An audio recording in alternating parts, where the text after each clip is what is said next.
These here are the Sony INZONE H9 II, a pair of high-end gaming headphones that are going to set you back 300 quid.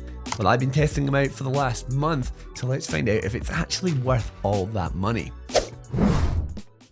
Hello there everyone, it's Aidan here from Push Square, and I have been really excited to get my hands on these headphones, mainly because I have been using its predecessor, the H9 Is, let's call them, for the last 3 years. It's why I've been very excited to try these out, because I know those quite intimately, and I was really keen to know how it improved, how it changed, and maybe some of the things it didn't get right as well. Starting off, for those that don't know, this is a pair of noise cancelling headphones that connect to your PS5 via a USB-C dongle. It connects to your PS5 with that and your PC, and it's really quick to set up. Within about 30 seconds of getting these out of the box, I had it up and running. Literally plugged the dongle in, turned these on, no setup required, it is good to go. And the out of the box audio experience is fantastic as well. Having used the H9 Is, I was a little bit let down because there isn't as much of a jump as I was expecting. They both sound incredible, but there isn't too much of a disparity between one or the other.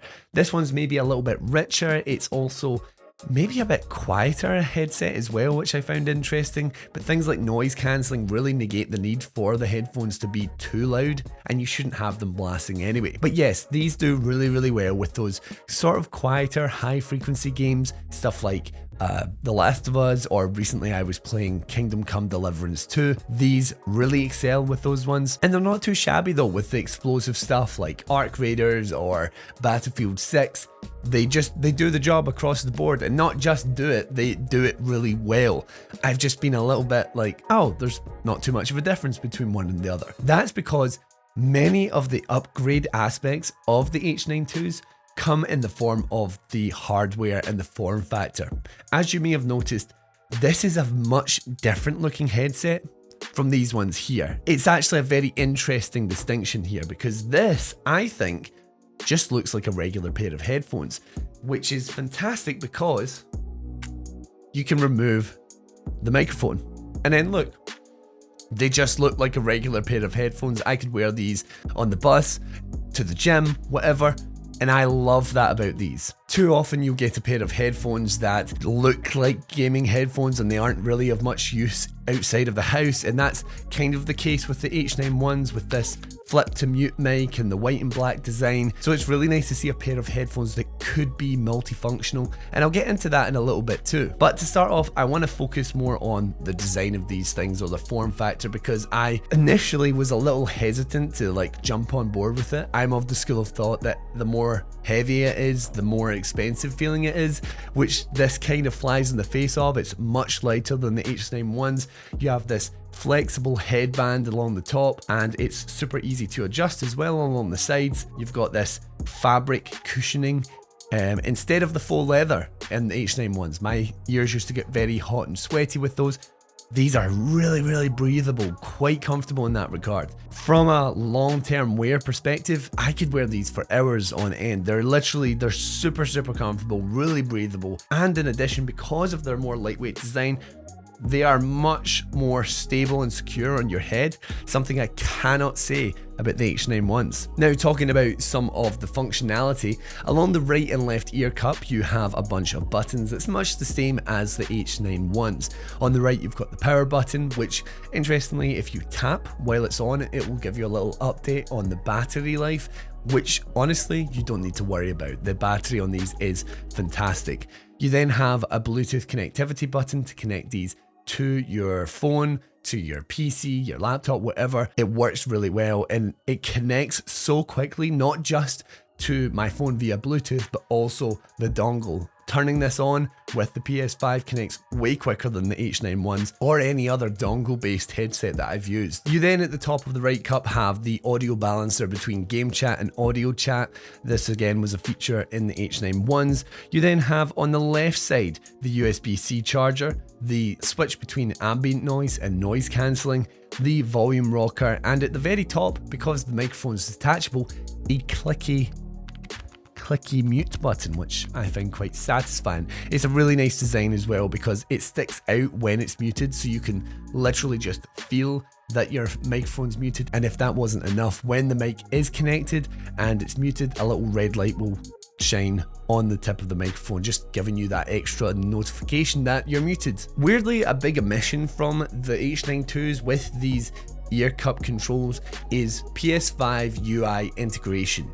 So with the H9 ones, if I turn the volume up or I change the audio balance between game chat and party chat, the PlayStation 5 is going to visually represent that with a little slider on the top right of the screen. That just doesn't happen with the H9 IIs. Maybe they got some feedback, people didn't like it and they wanted to keep it a sleeker design. Certainly if you go to the high end of either scale, it will make a little beep to let you know you've reached the top or bottom of the scale. But I don't know, I personally quite liked it. It kind of tied into the PS5 nature of it all, so it was a little disappointing to see that completely missing with the H9 IIs. Maybe it will be included down the line with some software updates. One of the best new additions to the sides of the ear cups though has to be the 3.5mm audio jack. Was not featured in the H9 ones, which I found super disappointing.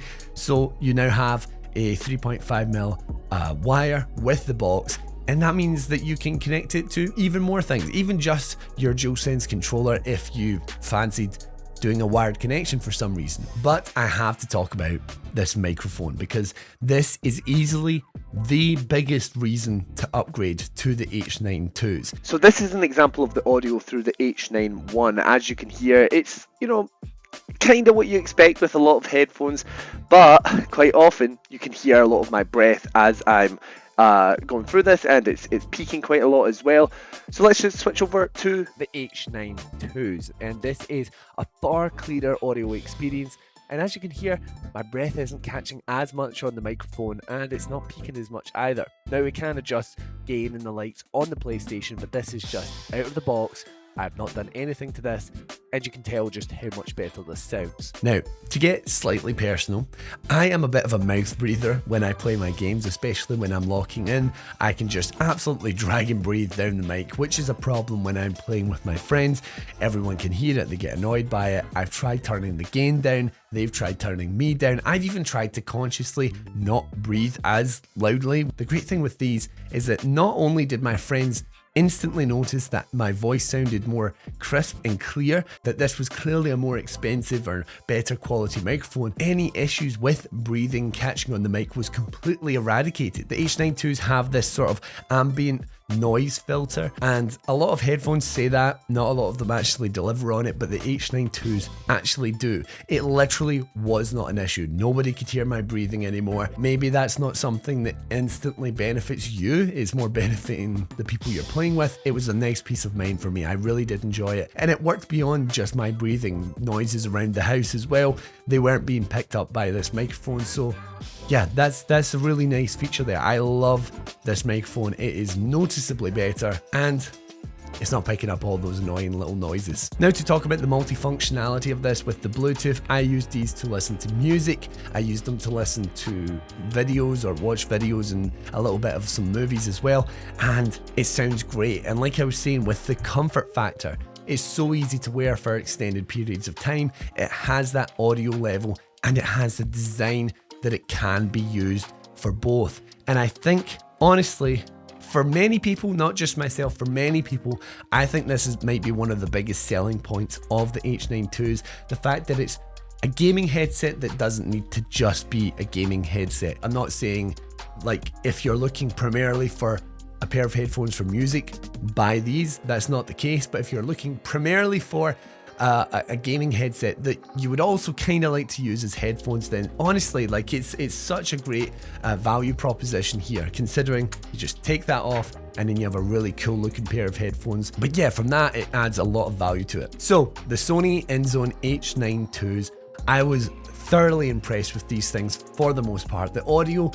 wasn't quite as much of a jump from the H9 ones as I was expecting, but like I said, that's not really a bad thing because the audio was already there. It's already top tier, it's already super immersive. The 3D audio is fantastic. What you're gaining from buying the H9 IIs, especially over the H9 ones, is a much more comfortable form factor, a microphone that is leaps and bounds beyond most microphones around this price point, and a pair of headphones that can also be used as a regular pair of headphones. So thank you so much for checking out my review of the Sony INZONE H9 IIs. Let me know if you're interested in picking these headphones up down in the comments below, and while you're there, remember to like the video and subscribe to the channel for more PlayStation video content just like this. Anyway, I really do appreciate you, but that's it for me today. So until next time, I've been Aaron, and this has been Push Square.